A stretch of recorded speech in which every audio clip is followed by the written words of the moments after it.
Jornalistas Eduardo Costa, William Travassos, Marcelo da Fonseca e a defensora pública Silvana Lobo. Olha só, pessoal, Alexandre de Moraes, ministro do STF, autoriza o ex-presidente Jair Bolsonaro a ler livros para reduzir a pena que ele foi condenado da trama golpista, né?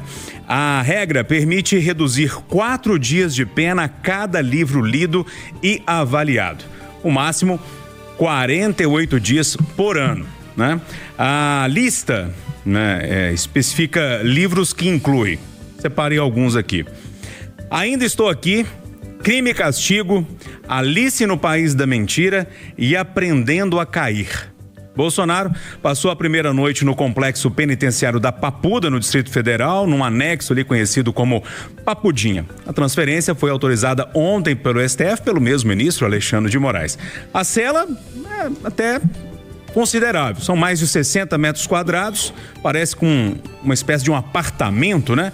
O local inclui banheiro, cozinha, lavanderia, quarto e sala e um espaço externo ali para banho de sol a qualquer momento. O Eduardo Costa, a gente olha para essa informação, é lógico que com certeza uma decisão colocada ali, pelo menos a gente tem que acreditar nisso, com a lei, mas tem algumas ironias ali, não tem? Bom dia para você. Bom dia a todos. Ô Júnior, vamos esquecer o processo como todo, vamos ficar na execução da pena. Tá. Estava numa cela da Polícia Federal que não é destinada a todos os brasileiros. E ele, de fato, merece por ser um ex-presidente da República. A defesa estava reclamando. O ministro manda para uma cela, como você disse, 65 metros quadrados, incluindo 10 metros para tomar sol. Essa cela da Papudinha está ao lado do complexo da Papuda, que tem 5 outras unidades, todas elas, ou cada uma delas, atendendo, acolhendo mais que o dobro da sua capacidade. Todas hiperlotadas. Os vizinhos de prisão de Bolsonaro, na Papuda, tem, segundo a Folha de São Paulo, a UOL, 6 metros quadrados para 10 presos. 6 metros para 10 presos. O Bolsonaro está com 65. Ele tem direito a café da manhã, almoço, lanche, ceia, jantar. Perto dele tem o posto de saúde com médicos, enfermeiros, dentistas, assistentes sociais, psicólogos, fisioterapeuta, técnicos de enfermagem, psiquiatra e farmacêutico. Eu espero que esse assunto, essa chatice de todo dia, de discutir se o homem está sendo bem ou maltratado, deu tempo para a gente discutir as questões mais importantes do país.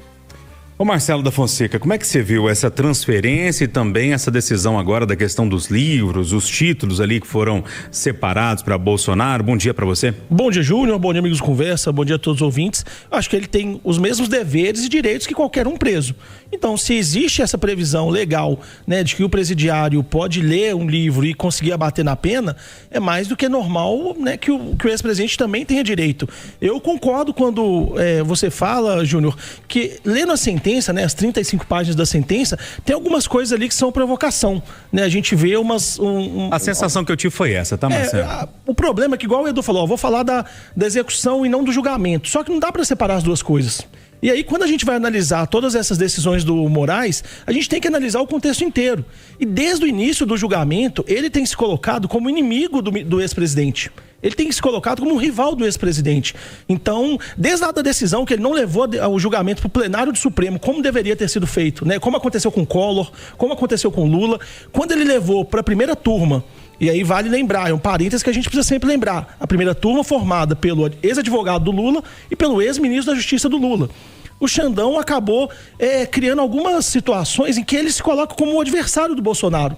E aí isso acaba atrapalhando todo o procedimento, né, da justiça. É uma oportunidade que talvez a justiça brasileira perdeu de fazer um julgamento exemplar, correto e punir quem tentou dar um golpe de Estado. Eu acho que foi uma oportunidade perdida.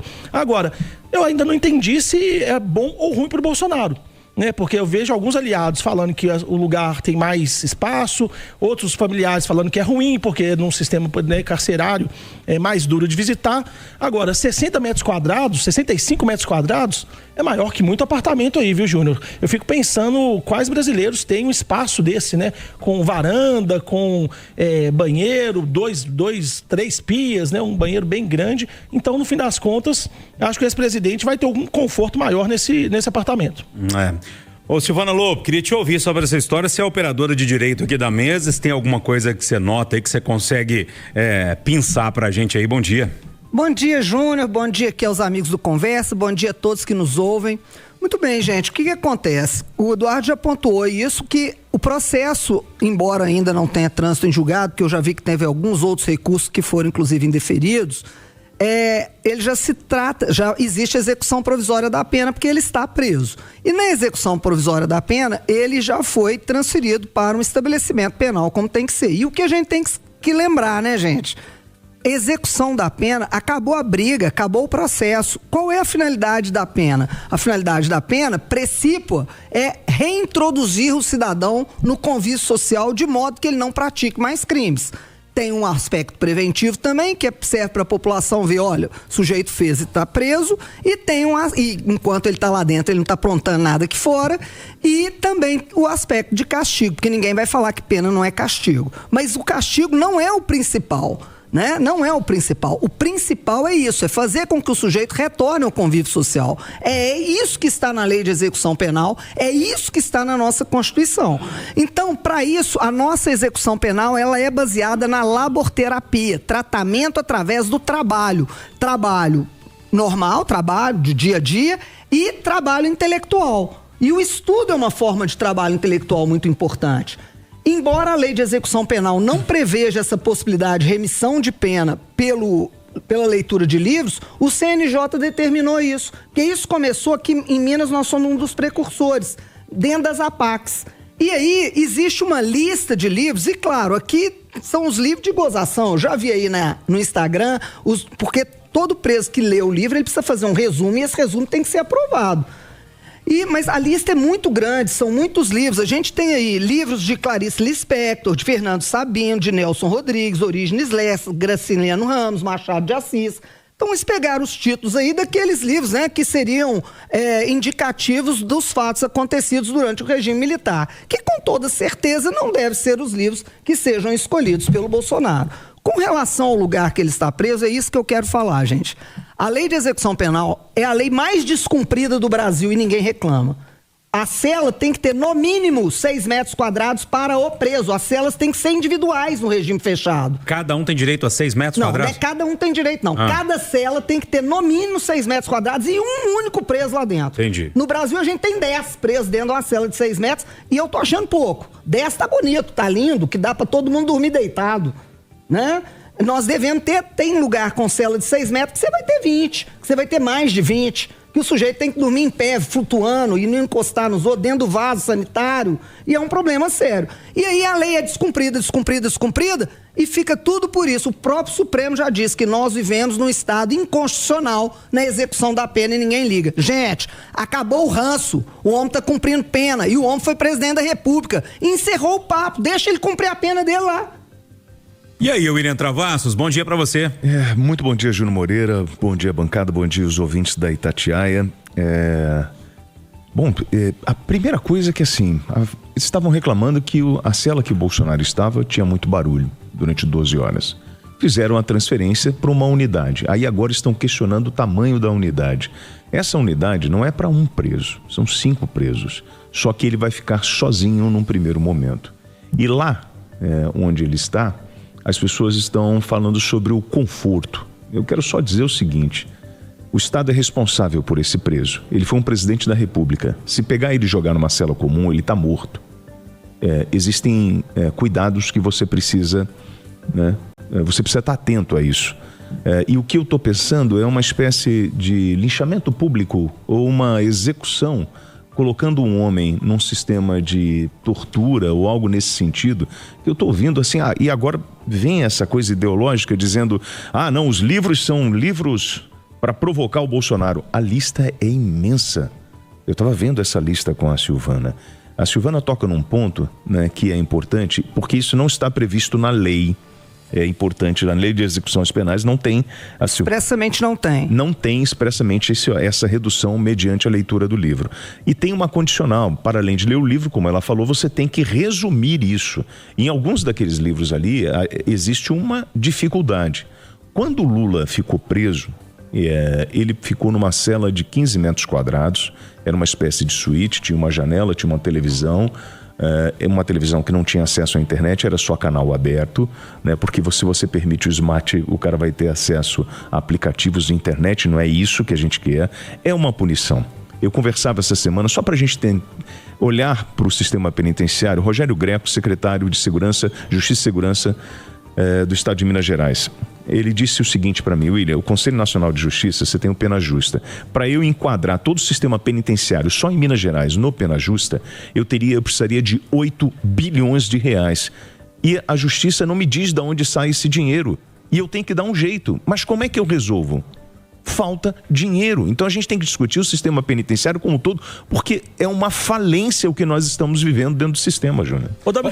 Só para fechar uma informação que a Silvana deu, Marcelo, eu vou deixar você falar, é porque tem uma fonte da segurança pública que mandou uma mensagem para mim aqui, ele falou assim: olha, trabalha no Ceresp, hein? Falou, no Ceresp da Gameleira tem uma cela com 20 presos, vaga para 8, são 9 metros quadrados, e aí, corroborando o que você disse, como você vai recuperar? Assim, como você vai recuperar esses presos, né? Mas desculpa, vamos lá, o que você ia falar? O WT falou, né, dos aliados que estão reclamar dessas condições, que fique de lição essa situação também, porque muitos que agora estão reclamando dessas condições, muitos aliados do Bolsonaro que estão reclamando, eram os mesmos que também tratavam, quando o Lula era ex-presidente, estava preso, falavam que o Lula deveria ter as piores condições possíveis. Esses mesmos familiares do Bolsonaro, que agora estão reivindicando, com razão, né, uma dignidade para um preso, alguns anos atrás, queriam que o Lula fosse jogado numa cela comum na Papuda e faziam, né, gravavam vídeos criticando que o Lula tinha alguma dignidade na superintendência da PF lá em Curitiba. Então que fique de lição, né? Hoje é o seu inimigo que está preso, talvez amanhã vai ser você. O mundo é uma roda gigante, tem jeito não, né? Uma hora tá lá em cima, outra hora aqui embaixo. Mas vamos lá, turma. Uma lei aqui em Belo Horizonte libera o uso de cadáveres e segmentos amputados para treinar cães farejadores. A proposta foi sancionada pelo prefeito em exercício da capital mineira, vereador Juliano Lopes, nessa quinta-feira, e está publicada no Diário Oficial do município de hoje. Tem 2 vetinhos ali, mas que não vai mudar tanto assim o cerne da questão aqui dessa lei, né?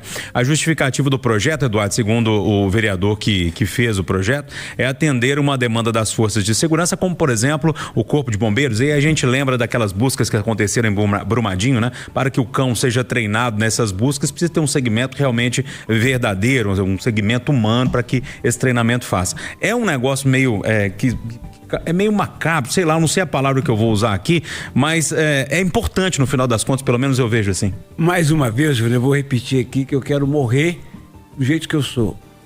Eu não sou poste. Eu mudo de opinião e não tenho a menor dificuldade de falar, mudei. Primeira vez que esse assunto chegou no Rádio Vivo, tinha 2 convidados que eu não vou lembrar, e ambos falaram, que loucura. E eu embarquei, eu falei, coisa tétrica, repugnante, podre, fúnebre, e todos esses adjetivos, macabra. Aí eu recebi um telefonema do humilde vereador que propôs a lei, o sargento Jalisson, e ele falou comigo 1 minuto e me convenceu.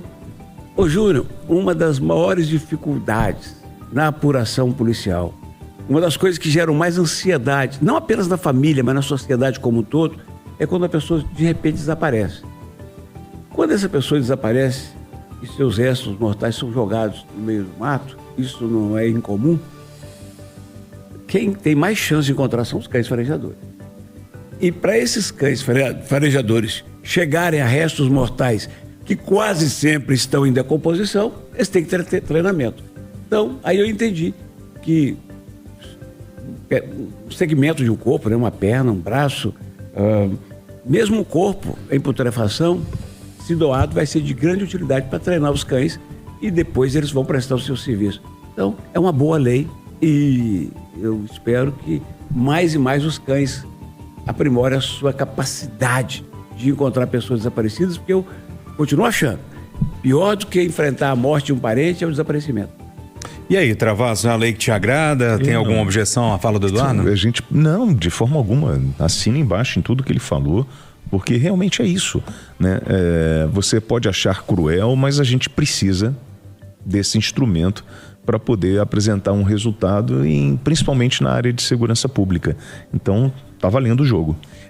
Quando a gente fala em segmento amputado, por exemplo, a pessoa que precisou de amputar uma perna, sei lá, talvez por causa de um diabetes, né? E esse pedaço ser doado para lá. Você tem algum problema com isso, Marcelo? Você doaria? Eu não tenho opinião formada sobre esse assunto. Eu vou pedir desculpa aos ouvintes até, porque eu fico meio em cima do muro em relação a isso. Ao mesmo tempo que eu entendo que tem essa necessidade desse treinamento, eu fico pensando, alguém que gostaria de ter um familiar, algum pai, uma mãe que morreram, tendo alguma parte do corpo usada nesse programa? Eu respondo, eu não teria problema nenhum. Então, o Edu, muito mais evoluído que eu, com certeza. Eu tenho dificuldade de pensar, sabe, um resto de um corpo de alguém, de um familiar usado em um programa que o cachorro vai fuçar e ir atrás. Mas assim, não tenho opinião formada. Essa eu vou ficar devendo uma opinião aí, viu, Júnior? Só não doei meu corpo para isso porque minha mulher disse que não entrega. Mas eu não tenho dúvida, Marcelo, tem muita gente que pensa como você, tá? Que vai lá e volta cá, né? Vamos dizer assim. E aí, Silvana? Ô, Júnior, eu tenho aqui, pra gente solucionar isso, porque aí essa pergunta do Marcelo me tocou. Tia Sofia não tem nenhum ano de falecimento e eu não entregaria o cadáver dela realmente. A gente repensa, né? Mas eu doaria o meu. Como eu vou deixar escrito, se alguma faculdade de medicina, se o corpo de bombeiro, isso depois, se servir, eu acho que eu vou morrer depois do 100, não vai servir mais nada. Mesmo que seja antes, o fígado já tá chumbado, já penso nem. Ontem mesmo foi oftalmologista, um monte de grau, mas o que puder doar, que sirva para as pessoas em vida, mas até o órgão está bom, é importante para o estudo médico. Eu espero que você chegue lá, mas independentemente de quando chegar a sua hora, de qualquer forma, vai ser um belo estudo para os estudantes como essa senhora conseguiu chegar até aqui. Tá certo. Então eu acho que a gente poderia manifestar isso em vida também. Eu estou manifestando publicamente. O meu cadáver, se quiser usar para poder cachorro, seja lá o que for. Então. Mas a lei dispõe, Silvana, eu não li a lei toda, não. Eu vi hoje, né, publicado no Diário Oficial do União, mas a lei dispõe desses. Fala disso, né? Como é que você deixa, isso, como é que você autoriza. Isso é muito só que bom muitas vezes, mas muitas vezes as famílias não sabem desse desejo, então é um negócio ainda um pouco complexo. E aí a dignidade do cadáver. Existe uma oração ao cadáver que é feita pelo pessoal da área de saúde. Isso não é uma falta de dignidade do cadáver, é pelo contrário, é o cadáver de uma pessoa ajudando os outros. Né? Fazendo uma ajuda para isso. Então, se for, ainda está ajudando alguém que está aqui. Eu acho isso muito digno. Eu acho que a gente tem que trabalhar, sabe, muito isso. Porque uma vez eu ouvi de um senhor dizendo, não, mas se eu doar alguma parte, né, do meu corpo, na outra encarnação eu volto sem ela. Então, assim, são as crenças, né? Então, assim, e a gente respeita, ok. Eu sou doador como a Silvana, tá? Pode usar tudo, ok. Não sei se vai servir muita coisa, mas enfim, tá aí à disposição. O que o Eduardo falou pra mim serve pra você, não vem não. Mas essa conversa nossa aqui, a partir da preocupação do Marcelo, ô Júnior, ela só tem um resultado prático e muito legal. Você que nos escuta, discuta isso com a sua família. Eu, por exemplo, acho assim um ato absolutamente normal, não é nem coisa maravilhosa, altruísta, não, doar o corpo. Só que a minha mulher falou, eu não entrego. Aí eu vou arrumar uma confusão dessa. Se ela for primeiro que eu, no outro dia eu vou lá e dou meu nome lá. Aí eu fui perguntar às duas filhas, que sinal são médicas. Uma falou assim, essa briga eu não vou entrar na outra. Falou assim, pai, o que tem bom você pra doar? Eu falei, pensa bem, vamos mexer. Não vou querer, não. Ponto final, nossa Conversa Geração, que teve Eduardo Costa, William Travassos, Marcelo da Fonseca e a defensora pública Silvana Lobo. Agora o Acirantão, mais informações ao longo do dia, de hora em hora, ou quando a notícia acontecer. Acirantão tá chegando, bom dia pra todo mundo, boa sexta-feira aqui, ó, juiz, hein, moçada?